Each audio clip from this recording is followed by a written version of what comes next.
Bonsoir à tous, merci d'être en notre compagnie pour ce temps d'information sur RTI2, la chaîne la plus proche des populations. Au sommaire, aujourd'hui et dimanche. Et pour respecter la règle, nous mettrons l'accent sur notre rubrique du jour, les dossiers de l'AD qui nous conduira à Nyama, la cité de la Kola, pour voir comment est faite sa culture.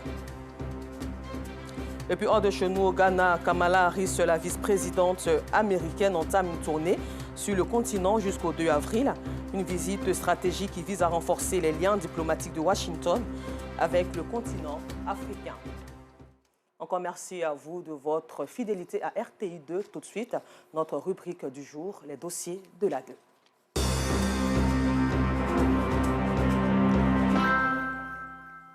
On l'appelle le siège de la Kola, situé au nord d'Abidjan, où il est impossible de traverser sans voir de magasin de stockage de la noix de Kola à Nyama. Chaque jour, l'on assiste à un balai de gros camions chargés de noix de Kola quittant la commune en partance pour des pays de la sous-région, notamment le Burkina Faso, le Nigeria, le Sénégal, le Niger, le Mali, entre autres.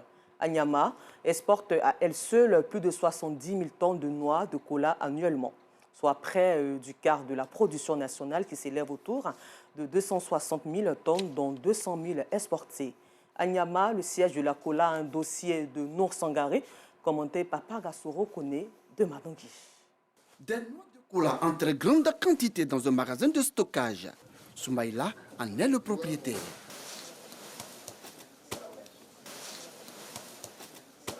Il connaît bien le circuit d'approvisionnement de cette noix. Son histoire avec le commerce de la noix de Kola remonte à son enfance. Je suis né dans Kola, mais mes parents étaient commerçants de Kola.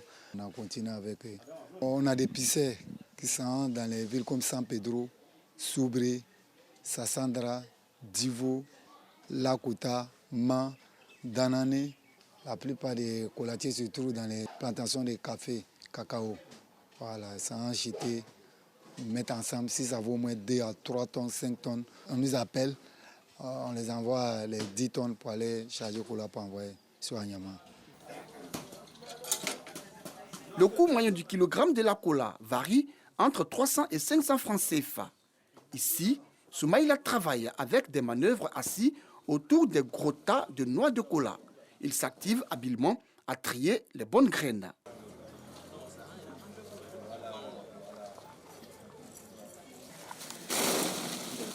Les bonnes noix sont ensuite emballées dans des feuilles humides appelées feuilles d'atiéki. Elles permettent une meilleure conservation de la graine. Et cette tâche est confiée à Ismaël et son équipe.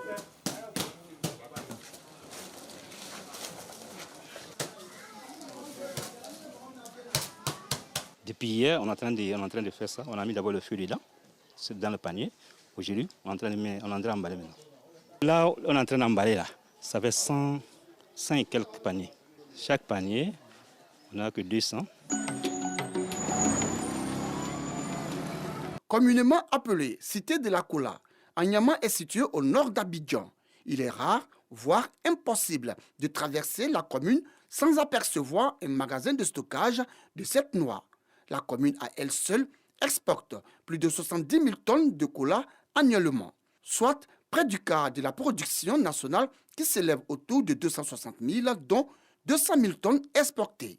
Chaque jour, l'on assiste à un balai de gros camions chargés de noix de Kola qui quittent Nyama en partance pour des pays de la sous-région, de Burkina Faso, le Mali, le Niger, le Sénégal, entre autres.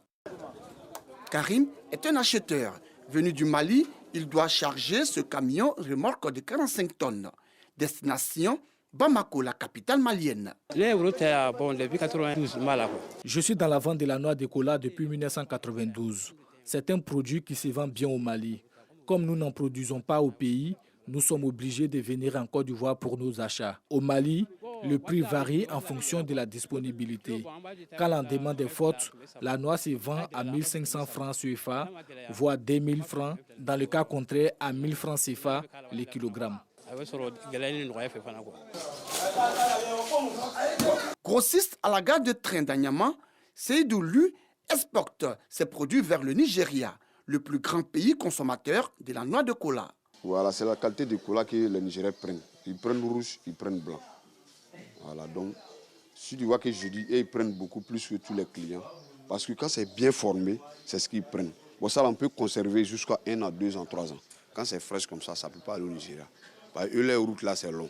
Quand ils vont charger dans les camions, dessus, ils vont arriver à la destination. Tu vas trouver que non, c'est pourri, ouais, c'est gâté. Le second client qui prennent beaucoup, c'est le Burkina. Et ils prennent tout rouge, ils ne prennent pas blanc. Bon, et aussi, ce qu'ils prennent aussi, c'est ce qui est bien formé. Ils prennent beaucoup. La vente de cette graine nourrit des milliers de personnes. Beaucoup prisée en Afrique, la noix de cola a été pendant des siècles une monnaie d'échange sur le continent au même titre que les courris et le sel. Utilisée pour des rituels dans la société africaine, elle est au cœur de nombreuses cérémonies dont le mariage. Mais son utilisation n'est pas une obligation dans la célébration des noces en islam. N'empêche, Suleiman Diarra-Souba, imam de la mosquée Kouba de Belleville 2, reconnaît qu'elle est un symbole important dans la célébration d'une union. L'arbre de cola est un arbre centenaire, c'est-à-dire qui dure longtemps. La cabosse de la cola, c'est quelque chose qui est dur, qui est costaud. On ne peut le casser qu'avec une manchette.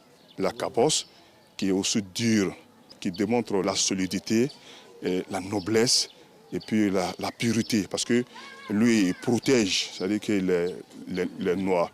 Donc, maintenant, quand vous cassez aussi la cabosse, vous trouvez là-dedans plusieurs noix de cola. Vous allez trouver peut-être 5 ou 6 différentes couleurs. Les aïeux ont utilisé la noix de cola. Ce n'est pas parce qu'il y avait autre chose, mais parce que l'arbre dure longtemps et ça veut dire on espère que cette union soit durable. Maintenant, cette diversité, ça veut dire que quand vous allez vous mettre ensemble, ça démontre que l'unité. Puissant stimulant, la noix de cola est reconnue pour ses vertus thérapeutiques et aphrodisiaques grâce à sa forte teneur en caféine. Elle est mondialement célèbre et ce, grâce à la boisson gazeuse à laquelle elle a prêté son nom. La filière cola regroupe plus de 2000 producteurs et génère plus de 78 milliards de francs CFA selon les acteurs. Et Anyama demeure sa capitale grâce à sa forte production.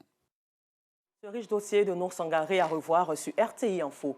Dans Nyama, rendons-nous à Mondoukou. La majorité des jeunes ont fait de la pêche leur métier. L'outil principal de cette activité est le filet de pêche. Il coûte cher sur le marché et la qualité laisse à désirer parfois. Des jeunes pêcheurs dans le village de Mondoukou, département de Grand Bassam, ont choisi de confectionner eux-mêmes leur filet de pêche. Ils ont le résultat attendu et ils dépensent moins. Bintou Pekele. Le dimanche est jour de repos pour ces pêcheurs dans le village de Mondoukou, département de Grand Bassam. Un bon jour aussi pour contrôler les filets de pêche et fabriquer des nouveaux. Si ça gâte comme ça on ne gagne pas. C'est qu'on peut un nouveau filet d'abord pour faire. Sans qu'un mois comme ça, le filet, là, au dès qu'il est dedans, si ça sort seulement là, c'est fini. C'est qu'on peut un nouveau filet encore. C'est qu'on ne gagne pas ça. Pour fabriquer de nouveaux filets de pêche, tout commence par l'achat du paquet de 100 mètres. Ensuite, ces jeunes font appel à la technique et à l'expérience pour confectionner leur filet. On pèse ça au marché et puis on coupe pour coller pour faire. On mesure les bois pour faire. Si ça en trompe un peu seulement là, pour gagner par ça, on se dit quoi. On fait ça juste quoi. Quelqu'un ça a trompé dedans quoi. En bas comme ça, on prend 2 jours pour faire. En haut c'est 2 jours. C'est 4 jours. On prend pour finir tout.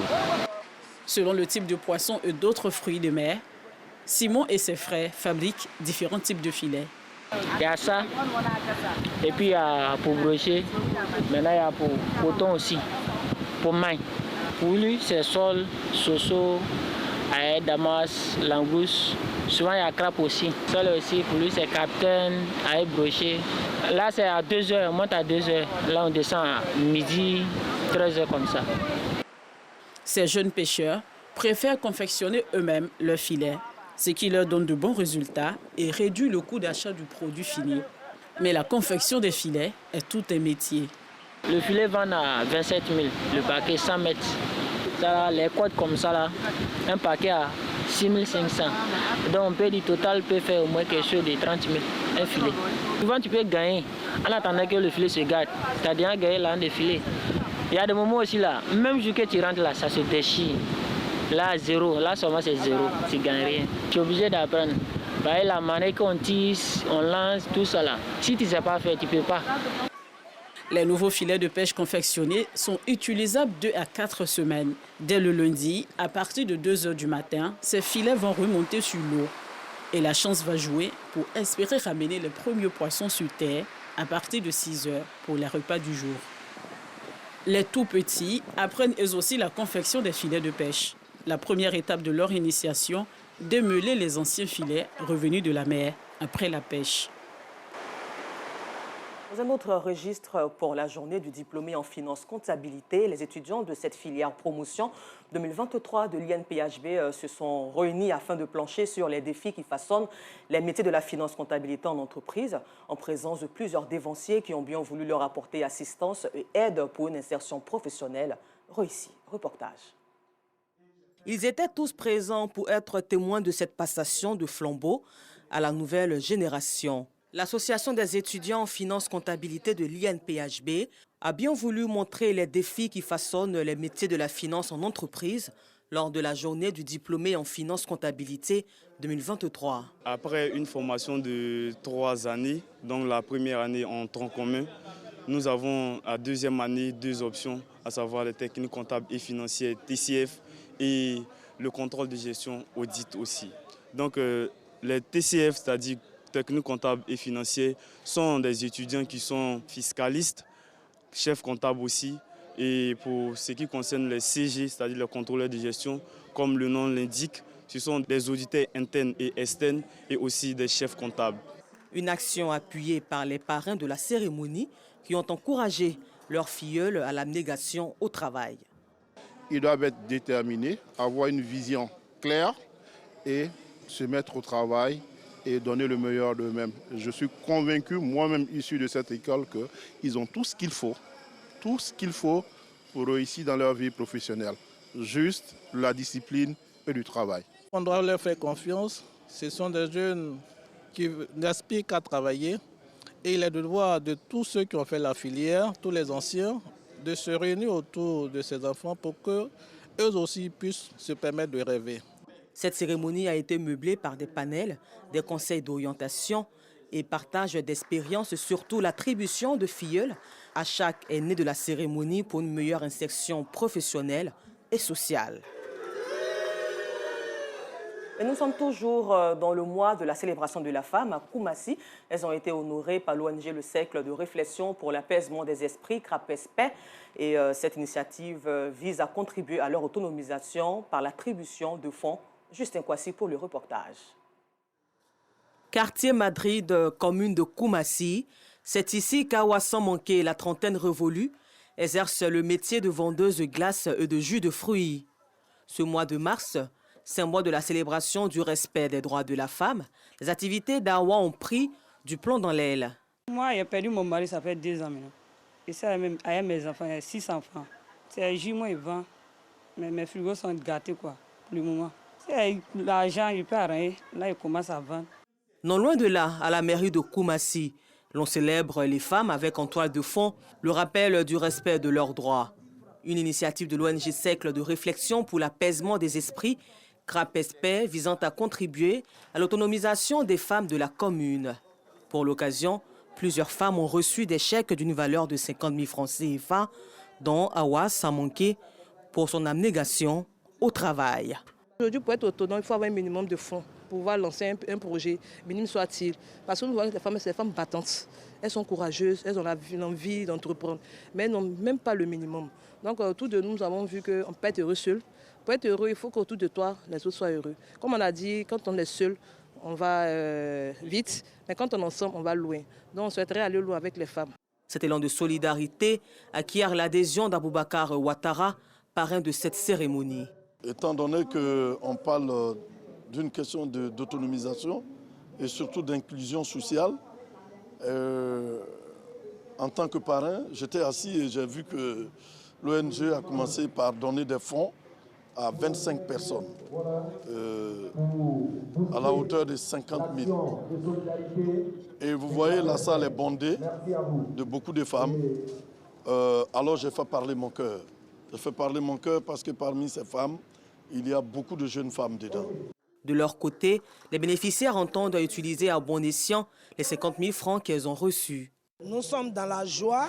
Nous ne serons dit merci à Madame la deuxième adjointe au maire, sans dire merci au premier magistrat de la commune de Koumassi, M. Sissé Ibrahim Bakongo, dont le slogan « Avant de brimer la magistrature » était « Servi Koumassi ». Cela ne nous surprend pas. Les 50 000 servent aux mamans de pouvoir se prendre en charge. À ceux qui ont des rêves, des projets, pouvoir faire les activités. Cette activité a été meublée par une conférence au cours de laquelle plusieurs thématiques ont été développées en vue de renforcer les capacités en gestion financière des femmes. Des dons ont été aussi faits à l'association des handicapés de la commune de Koumassi. En religion, la communauté évangélique Rehoboth et son leader évêque Samuel Adé ont célébré les 10 ans d'existence au service du Seigneur autour du thème paix et cohésion sociale dans l'Église. Exprimer sa reconnaissance au bout de 10 ans d'existence au service du Seigneur. C'est tout le sens de cette manifestation religieuse organisée par la mission évangélique Rehoboth des deux plateaux Adjé.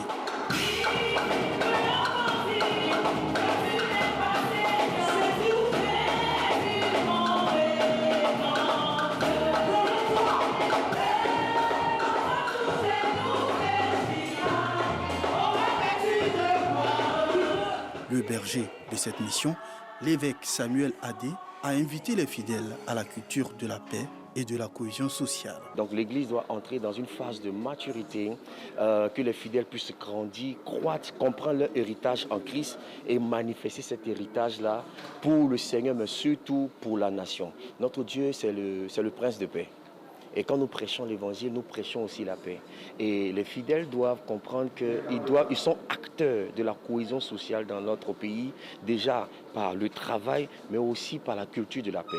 Jésus nous a confié le ministère de la réconciliation. Et donc quand nous prêchons la parole, nous réconcilions les hommes d'avec Dieu, mais aussi les hommes d'avec eux-mêmes. Une initiative saluée par les participants.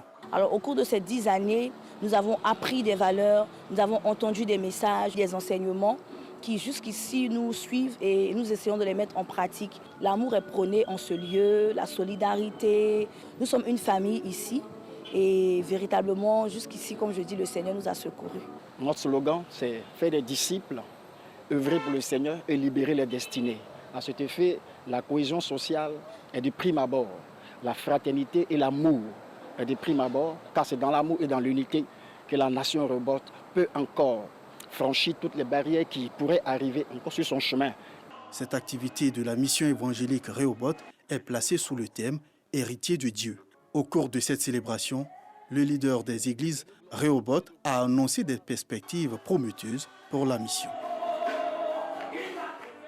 Et pour terminer, hors de chez nous, Kamala Harris est arrivée ce dimanche 26 mars à Accra. La vice-présidente américaine entame une tournée sur le continent jusqu'au 2 avril, soulignant que c'est une visite stratégique qui vise à renforcer les liens diplomatiques de Washington avec le continent africain. Encore merci à vous et bonne suite de programme sur RTI2, la chaîne la plus proche des populations.